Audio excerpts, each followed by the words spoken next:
कालिदास संस्कृत साहित्य के मुख्य साहित्यकार हैं और इन्हें संस्कृत का शेक्सपियर भी कहा जाता है। इनकी रचनाएं देखेंगे, 3 नाटक हैं इनके, अभिज्ञान शाकुंतलम, विक्रमोर्वशीयम, मालविकाग्निमित्रम। महाकाव्य रघुवंश महाकाव्य और कुमार संभव। खंड काव्य है मेघदूत और ऋतु संहार। अब कालिदास के कुछ प्रसिद्ध कथन है, प्रकृति का सौंदर्य मनुष्य के हृदय को शुद्ध करता है। एक श्लोक है जो कालिदास को के बारे में बताता है। श्लोक इस प्रकार है, पुरा कविनाम गणना प्रसंगे, पुरा कविनाम गणना प्रसंगे, कनिष्ठिता काधिष्ठित कालिदासः, अद्यापि तत्तुल्य कववीरभावात्, अनामिका साध्वती बभूवः।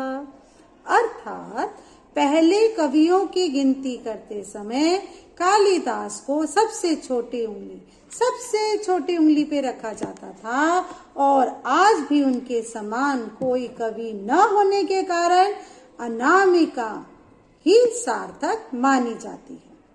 तो कहने का तात्पर्य, कालिदास संस्कृत साहित्य के महानतम कवि नाटककार माने जाते हैं।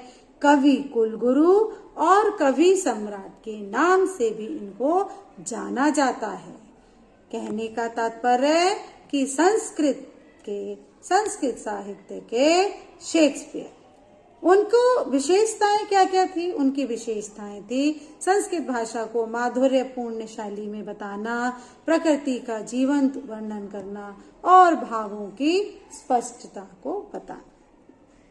उपमा कालिदासस्य, अर्थात उपमा देने में कालिदास सर्वश्रेष्ठ माने जाते हैं। एक गीत भी है, कालिदासो जने जने कंठे कंठे संस्कृतम, कालिदासो जने जने कंठे कंठे संस्कृतम, ग्रामे ग्रामे नगरे नगरे गेहे गेहे संस्कृतम, कालिदासो जने जने कंठे कंठे संस्कृतम, सरला भाषा मधुरा भाषा दिव्य भाषा संस्कृतम, मुनि जनवाणी कवि जनवाणी बुध जनवाणी संस्कृतम, कालिदासो जने जने कंठे कंठे संस्कृतम। आशा करती हूँ महाकवि कालिदास के बारे में जानकारी आप सभी को अच्छी लगी होगी और सभी इसी जानकारी को दूसरों तक भी पहुँचाएंगे। धन्यवाद।